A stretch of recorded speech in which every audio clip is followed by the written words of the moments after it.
Charles III fera sa première visite en France en sa qualité de chef d'État du 26 au 31 mars. Buckingham Palace regarde d'un très mauvais œil le mouvement social qui perturbe la France. On craint que la colère des Français n'empêche la venue de Charles III. Des syndicalistes des transports bordelais ont certifié que personne ne voudra conduire Charles III. Du 26 au 31 mars, le roi Charles III et Camilla effectueront leur première visite officielle en France. Un événement historique quand on se rappelle qu'Élisabeth II ne voyageait plus à l'étranger depuis un séjour à Malte en 2015. La défunte reine avait chargé ses proches d'assurer sa représentation officielle lors des différents événements internationaux auxquels elle était conviée.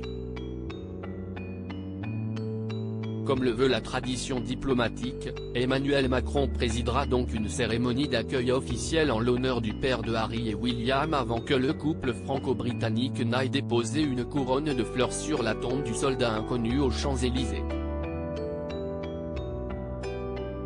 Suivront un discours aux sénateurs et députés, l'inauguration d'une exposition au musée d'Orsay et un banquet d'État au château de Versailles en fin de journée.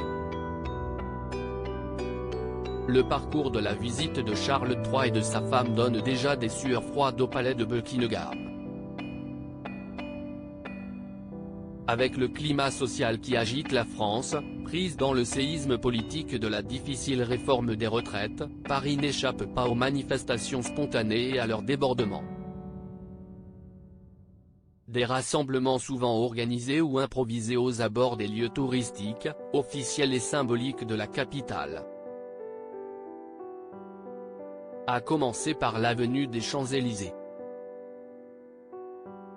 Du côté de Buckingham, on surveillerait donc de près les manifestations parisiennes, selon une information communiquée par le Daily Mail. Une source proche de la couronne précise que le palais suivra les recommandations du ministère britannique des Affaires étrangères et des autorités françaises. Ce gros problème que pourrait rencontrer Charles III avant de visiter la capitale, Charles III et Camilla feront un crochet par la Gironde. CIST à la gare de Saint-Jean, Bordeaux, qu'il foulera pour la première fois le sol français en sa qualité de roi. Une rame de tramway spécialement affrétée pour l'occasion le mènera ensuite au centre-ville. Le trajet risque pourtant d'être perturbé par les syndicalistes en colère. Aucun conducteur ne voudra le conduire, avertit le délégué du personnel CFTC des transports urbains TBM Pascal Messogueni dans les colonnes du quotidien Sud-Ouest. Il y aura du monde sur les voies. Une mise en garde qui fait écho à celle d'Olivier Besancenot, porte-parole du nouveau parti anticapitaliste, NPA, qui lançait sur France Info au début du mois « On va l'accueillir avec une bonne vieille grève générale ». Après Bordeaux et Paris, Charles III traversera le Rhin, sans doute avec un certain soulagement.